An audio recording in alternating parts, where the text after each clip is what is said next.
Hallo. Hallo. Schönen guten Tag. Wir sind's, Pitted Studio TV, Jenny und Björn, Computerspielentwickler und wir beantworten hier eure Fragen. Und über diesen Weg, weil wir damit Community-Arbeit machen und genau, erste Frage. Vielen Dank für die ganzen, also wir haben wirklich wieder jede Menge Fragen. Tonnenweise wir versuchen Fragen, mal ordentlich damit durchzukommen, deswegen machen wir auch jetzt etwas engere Frequenz an Q&A-Folgen. Ja. Legen wir einfach mal los. Erstens, da fragt jemand, welche Tabletops und so weiter Inspirationen für die Rollenspielmechaniken in unserem jetzigen Spiel und in der Gothic-Reihe waren. Nur 2 Fragen auf einmal sozusagen. Boah. Hero Quest, würde ich sagen, weil es ja der Klassiker ist, ne? Einstiegsdroge. D&D, Schwarze Auge, Pen and Paper. Ne, aber Tabletop war jetzt das ist die Frage. Genau, richtig. Was haben wir damals gespielt? Was hat uns geprägt, sagen wir es mal so? Talisman haben wir gespielt. Dann haben wir so eine ganz alte Kamelle, ne? Boah, was haben wir da noch gespielt? Die meisten Dinge habe ich schon längst vergessen. Ne? Bei Tabletop habe ich gar nicht so viel gespielt. Wir haben auch Magic the Gathering gespielt. Ne? Und dieses Jihad, das ist ein auch so ein Kartenspiel als Vampir. Spielst du da mit Blutpunkten und sowas? Ja? Das kenne ich gar nicht. Ja. Und noch diverse andere Sachen. Aber was wir hauptsächlich gemacht haben, tatsächlich uns inspirieren lassen, waren Computerspiele. Ja? Und storytechnisch würde ich sagen Bücher und Filme. Viel mehr als Tabletops. Ja.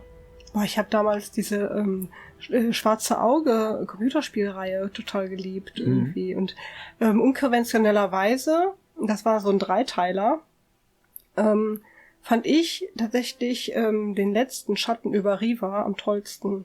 Ich fand das damals so modern, dieses Spiel. Ne? Wenn man heute guckt, das ist lustig.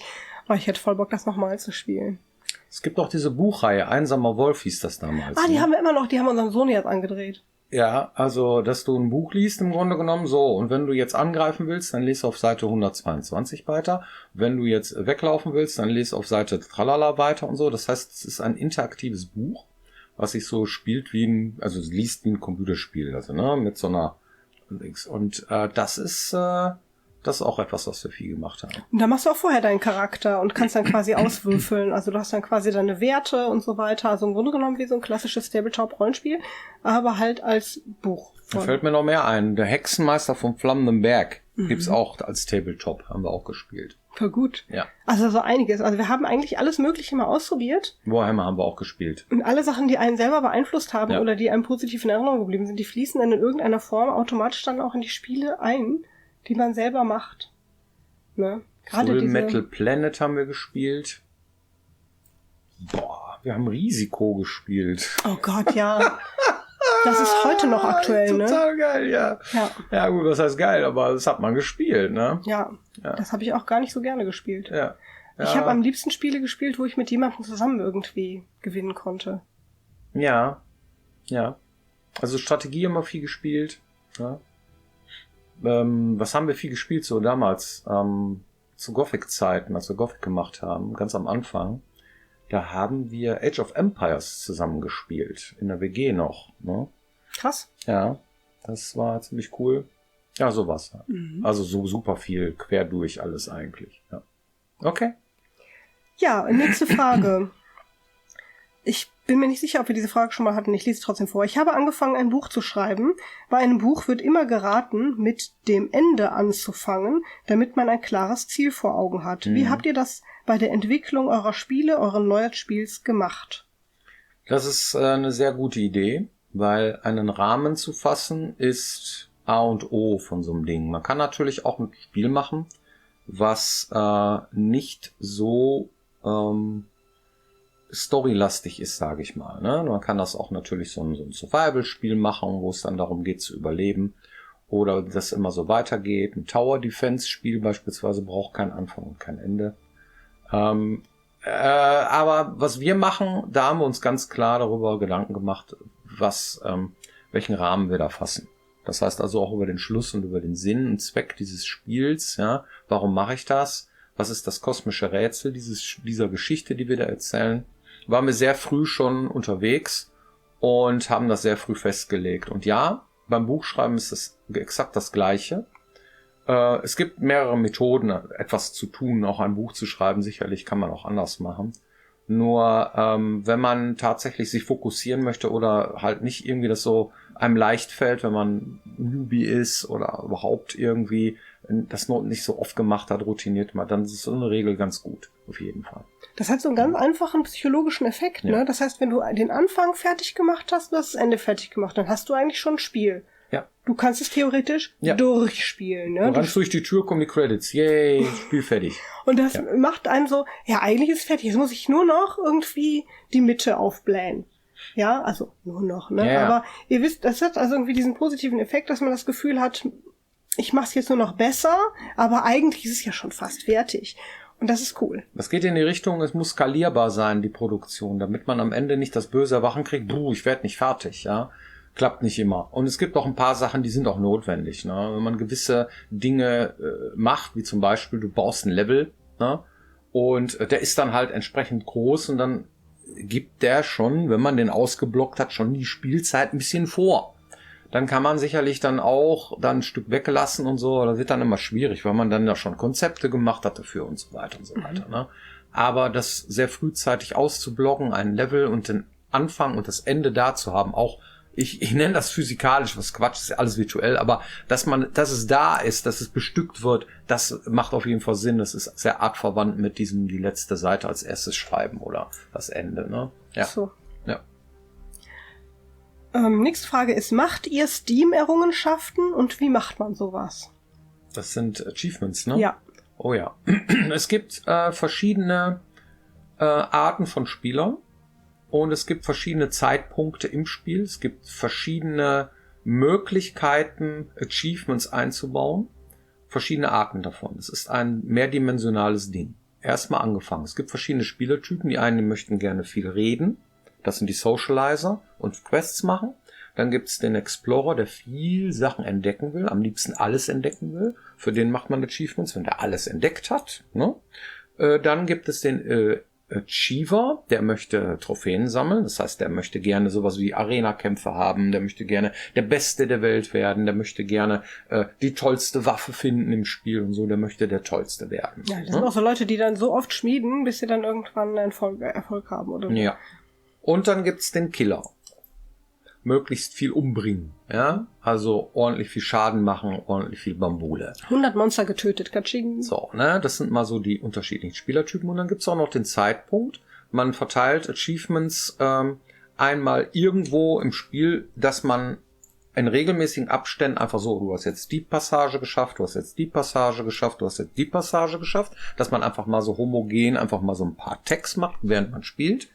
Und es gibt noch andere Konzepte, dass man sagt, okay, wenn man es jetzt mehrmals durchspielt, ja, dass man dann auch noch Achievements bekommt, dass man dann nachhaltig nochmal irgendwie wieder spielbar, obwohl das ist schon philosophisch, weil es gibt auch Spieler, die möchten gerne platinieren, so nennt man das auch, also ein Platin-Achiever sein, wenn man es einmal durchspielt. Das muss gut sein. So. Ne? Früher hatten wir nur als Beispiel es so gemacht, dass man sich mehreren Gilden anschließen konnte.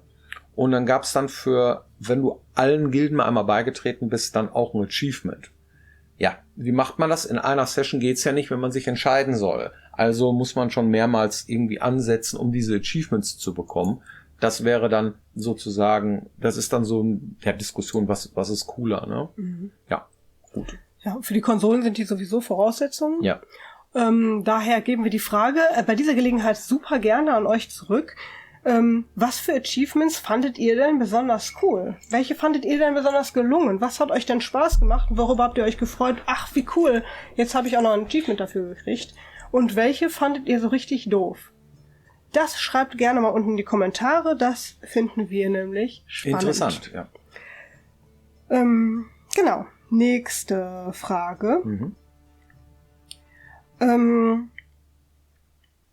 gibt es eine Möglichkeit, an die Pithead Studio Aufkleber zu kommen. Oh.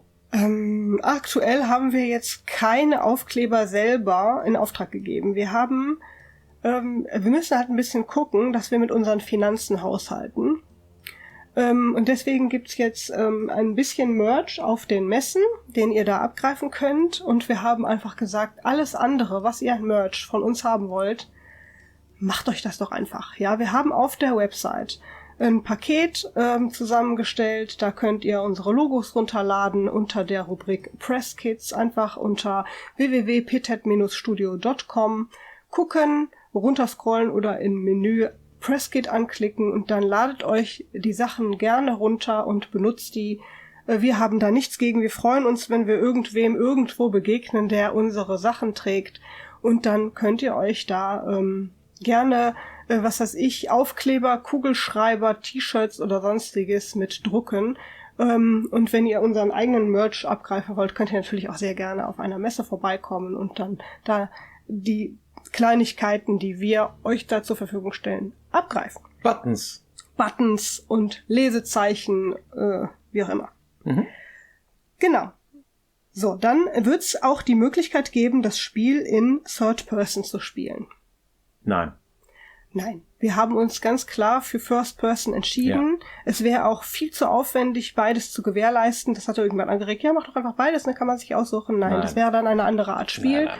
Und darauf ist das Spiel auch nicht ausgelegt. Da musst du beides machen. Du musst dann beides machen. Genau. Wir haben relativ aktuell auf Steam einem Dev-Update-Blog. Da werden wir euch regelmäßig ein bisschen was über die Entwicklung auch erzählen. Mhm. Und wenn ihr auf unsere Kralon Steam-Seite geht, könnt ihr bei News und Ankündigungen im Community Hub oder auch auf der Shop-Seite selber, da sind die auch angepinnt, euch das mal durchlesen, was für Gedanken wir uns so dazu gemacht haben. Und wenn wir uns schon entschieden haben, dann wollen wir natürlich auch das Gameplay entsprechend darauf auslegen, damit das Sinn ergibt. Und das haben wir auch gemacht. Ein Modus für Farbenblinde zum Beispiel ist hier die Frage, und allgemein gab es mehrfach die Frage nach Features zur Barrierefreiheit. Mhm. Da haben wir uns auch eine Menge Gedanken drüber gemacht. Ja. Und wir werden auf jeden Fall Features zur Barrierefreiheit einbauen. Ja. Und wie viele es ins Spiel schaffen, das entscheidet am Ende die Testphase. Weil wir müssen gucken, alles, was man über das normale Maß hinaus implementiert, kostet immer viel Zeit. Und man muss das ja auch vernünftig testen, weil es soll ja auch funktionieren. Und darum müssen wir einfach gucken, wie viel in Summe wir da schaffen. Ein bisschen was haben wir schon tatsächlich geschafft, weil wir das selber ziemlich gut finden, Menschen zu ermöglichen, unser Spiel zu spielen. Und dann müssen wir mal gucken, wo wir da am Ende landen. Also habt Geduld. Am Ende werden wir euch das natürlich dann wissen lassen, welche Features genau wir da bedienen können. Ja, wunderbar. Vielen Dank für die Aufmerksamkeit und wir sehen uns hoffentlich nächste Woche wieder hier, wenn es heißt Pithead Studio TV. Genau. Dankeschön. Bis dann. Bis dann. Tschüss. Tschüss. Ja, verstehe ich auch. Ne? Barrierefreiheit ist schon cool.